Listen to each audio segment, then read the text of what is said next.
Ukiambiwa leo ndio leo, hatusubiri kesho, basi ndio hii hapa.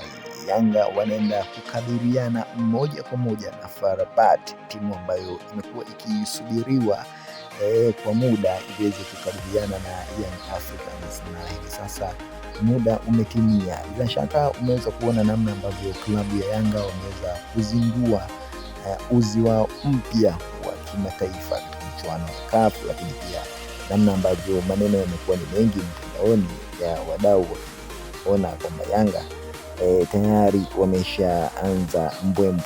Lakini yote haya ni maneno ambayo yamezoeleka huko kwenye mitandao ya kijamii, mashabiki kutoka kwenye timu mbalimbali kuweza kidogo kuwapa amsha Yanga na kuwapatia maneno ya hapa na pale. Sasa jambo kubwa ambalo hivi sasa limekuwa likiongelewa kwa namna ambavyo kundi la Yanga limekuwa ni kundi linaonekana kuwa ni gumu kweli kweli, na hapa ndipo ambapo Yanga wataenda kujipima uwezo wao mkubwa, na hapa lakini pia ukubwa wa Yanga utaenda kudhihirika.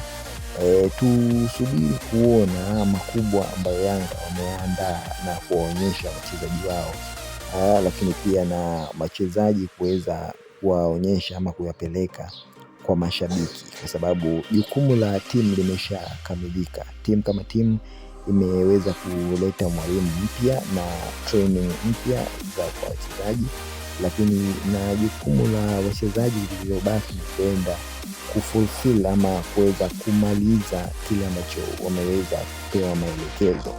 Na jambo ambalo Yanga wamekuwa wakilisubiri kwa hamu kutaka matokeo mazuri ili kuwafanya kuvuka zaidi, na hii pia itatengeneza heshima na kupunguza dharau pamoja na maneno ambayo wengi wamekuwa wakiyazungumza huko kwenye mitandao ya kijamii. Nikwambia kwamba klabu ya Yanga sasa hivi wako vyema kweli kweli, wamejipanga